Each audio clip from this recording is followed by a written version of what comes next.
नमस्कार, मैं हूं सिद्धार्थ प्रकाश।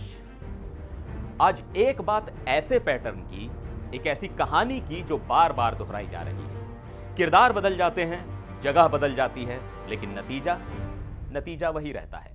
9 महीने पहले दिल्ली में लगातार 3 बार शून्य पर आउट होने के बाद अब बिहार में कांग्रेस का किला एक बार फिर ढह गया है। और इसे सिर्फ हार कहना भी शायद सही नहीं होगा।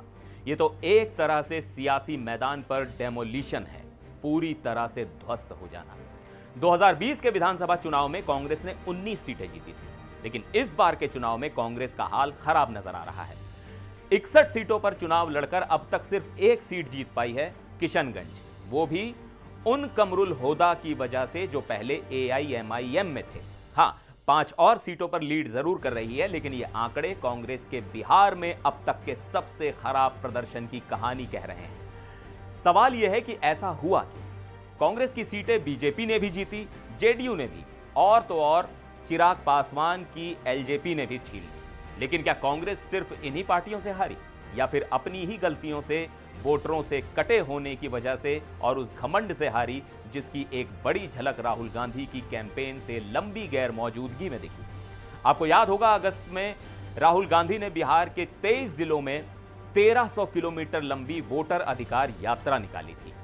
मकसद था वोटरों को यह समझाना कि बीजेपी और इलेक्शन कमीशन मिलकर वोट चोरी कर रहे हैं। मकसद था नीतीश कुमार के खिलाफ माहौल बनाना। शुरुआत अच्छी थी, राहुल गांधी दिख रहे थे, लोगों से मिल रहे थे, लेकिन फिर यात्रा खत्म हुई और राहुल गांधी गायब हो गए। और अब जब नेता गायब होता है तो वोटर का भरोसा भी गायब हो जाता है। वोटर्स ने देखा उनके पास बिहार के विकास, 50 लाख बेरोजगारों को नौकरी देने का कोई ठोस प्लान नहीं था। दूसरी तरफ थी बीजेपी, जिसके पास प्लान भी था और मैदान पर फौज भी। प्रधानमंत्री नरेंद्र मोदी ने 14 रैलियां की, 7 बार बिहार आए।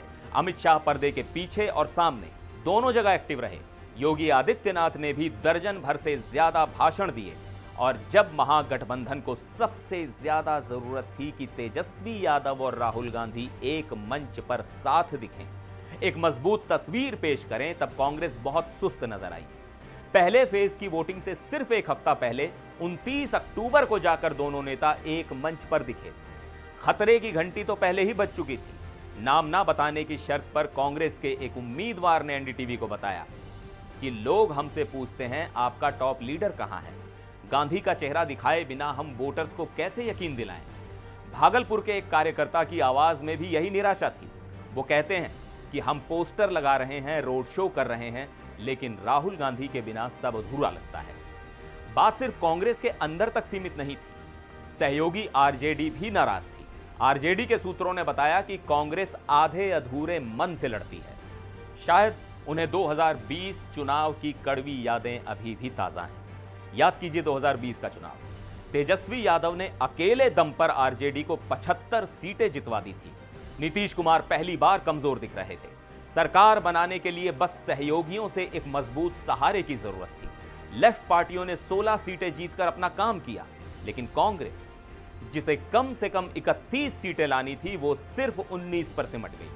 इस बार भी तेजस्वी ने पूरी मेहनत की, लेकिन वो अकेले कांग्रेस का बोझ ढोते हुए 122 के जादुई आंकड़े तक कैसे पहुंचते? खासकर तब जब राहुल गांधी MIA यानी मिसिंग इन एक्शन हो। और मिसिंग इन एक्शन वो आज भी हैं। आज शाम तक उनके एक्स अकाउंट पर बिहार के नतीजों को लेकर एक भी शब्द नहीं है। आज का एकमात्र ट्वीट जवाहरलाल नेहरू को याद करते हुए है।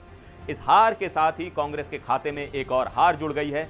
बीजेपी के अमित मालवीय ने तो बाकायदा ट्वीट करके तंज कसा, राहुल गांधी, एक और चुनाव, एक और हार। बीजेपी का दावा है कि यह आंकड़ा अब 95 तक पहुंच गया है। यह हार उस बड़े संकट की तरफ भी इशारा करती है जिससे कांग्रेस पिछले 5 सालों से जूझ रही है। G23 नेताओं की चिट्ठी से लेकर लीडरशिप और जवाबदेही पर उठते सवाल आज भी वहीं के वहीं खड़े हैं। हां, कांग्रेस ने कर्नाटक और तेलंगाना में चुनाव जीते, लेकिन बिहार जैसी हार यह बताती है कि पार्टी की बड़ी परेशानियां अभी खत्म नहीं हुई है। सवाल यह है कि क्या कांग्रेस इस सेंचुरी ऑफ डिफीट से पहले जागेगी, या फिर यह पैटर्न यूं ही चलता रहेगा?